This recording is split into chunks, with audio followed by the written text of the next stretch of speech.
Hello, my name is Jamie, and today I am doing a book review on In the Presence of My Enemies by Gracia Burnham. This was a book that was given to me to borrow by a friend of mine. I was glad to read it because it is a biography. It is the story of Gracia and her husband Martin Burnham and their experience in the Philippine jungle. They were kidnapped from a tourist location. They went there for an overnight stay just to have a time off. They're missionaries to the Philippines. And while they were at this tourist area, they were kidnapped and they were taken and they were kept hostage in the jungles of the Philippines for a full year.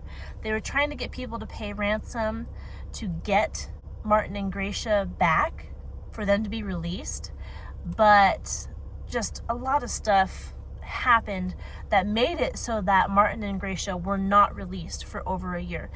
And it talked about their relationship with their captors, but also with other prisoners, other people that were kidnapped at the same time as Martin and Gracia. It talked about the things they went through, including being caught in the crossfires of battles, being shot at, starvation, sicknesses in the jungle, the philosophies and morality of their captors or lack thereof.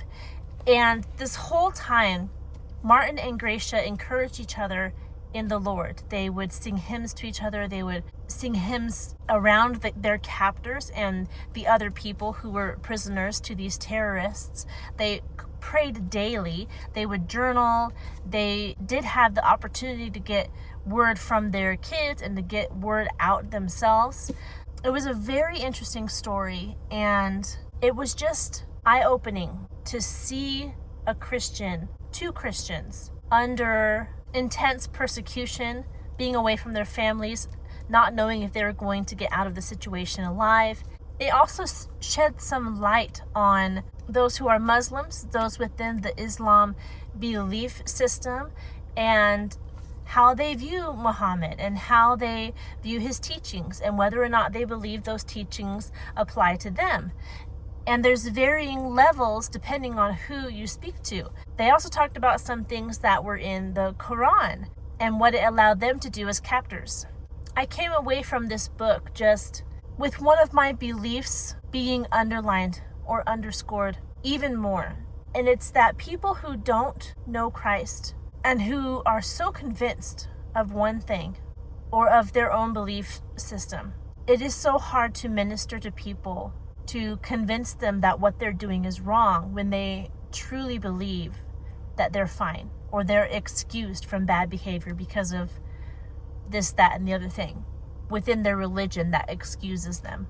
These types of people, any person actually, they need God to soften their hearts before they can respond to the gospel. There is so much hostility towards Christianity, and when you see people who are convinced that they are in the right, but they're acting atrociously, they're blind, they're brainwashed. And all you can do is pray that God opens their eyes, that their hearts are softened, and that they repent and follow Christ. That's the only solution, really, for all the problems in the world, but that's another discussion. Really good book. As far as the morality, it's very moral. I mean, it's a fully Christian book. It does talk about some of the things that Martin and Gracia went through and some of the things that their fellow captives also went through. One of the edicts of their religion is that they can keep slaves, and I don't know if the Quran specifies what kind of slaves, but these terrorists interpreted that as sex slaves. So many of the single women who were captives were given to the different men. So it does talk about that happening. It doesn't go into detail. It just, the reader knows what's going on within that group. So be aware of that. There are deaths. There are beheadings. There is talk of intense diarrhea and vomiting and the effects of starvation on a human body. It talks about that. The trauma of being away from what is familiar and basic hygiene, basic food, being away from their families and the people who knew them. There's just a lot of stuff that could potentially be disturbing depending on who's reading it. It was hard in some places for me to read. I'm glad I finished it because it was a beneficial book. It was very encouraging for believers that even in the midst of such hardship, they could hold on to their faith and trust God for everything. It didn't lie about the struggle of even trusting God during that time. Gracia admitted that there were days when she was very angry with God, and she had to wrestle with these feelings of, why isn't God taking care of us? Why isn't God rescuing us from this situation? And she just had to come to terms with the fact that this is where they were, and God was looking out for them, even in this jungle, even under these circumstances. And the amount of trust that it takes to keep your faith and believe God, even while you're a captive in this hostage situation, it is a testament to the strength of Gracia's faith, to the strength of Martin's faith, and it was just encouraging to read as a fellow Christian. I can't imagine being in that situation, and the fact that they went through it and did not give up Christ but held on to him the entire time was a beautiful thing. As far as the book itself, it's not too long. It's 307 pages. In the middle, it has some pictures.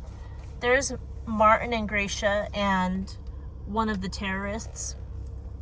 Oh, Sabaya. They talk about Sabaya a lot in this book. And their kids. There's pictures of when Gracia got out of captivity. Pictures of them before they were taken captive, of just early life. So I liked these pictures in the middle that kind of showed what their life was like before what happened to them. The book actually opens with them being kidnapped, but then it goes back and talks about Gracia's life before she met Martin and their early marriage and when they first pursued being missionaries and the training they had to go through. So it goes through their early life before it comes back to the story of them being captives. And then the rest of the book is what happened to them in the jungle. So I really love this book. I highly recommend it. It's good to be read. It's good to know what can happen with people who don't know Christ, but also the strength that can be had when you have given yourself fully to Jesus, and that he cares for you and he takes care of you even in the most horrible situations. There was some theology that I didn't agree with her on in the back of the book when she reflects on what she went through and how it affected her life, what she was thinking while she was there.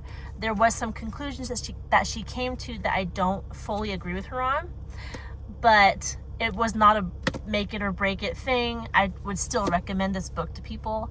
It is a good one. So I don't have much else to say. There aren't any pictures except for those ones that she put in the middle of her family and the situation. It was published in 2003. Also, in the beginning, there are the names of the captors and also the names of the hostages. And it talks about who they are, where they came from, what family they have, and stuff like that. So there you go. I hope you look into this book. I think you will get a lot out of it. I know I did. And if you like this content, don't forget to like this video and subscribe to this channel. If you have questions, leave them down in the comment section below, and I will talk to you in our next one. Goodbye.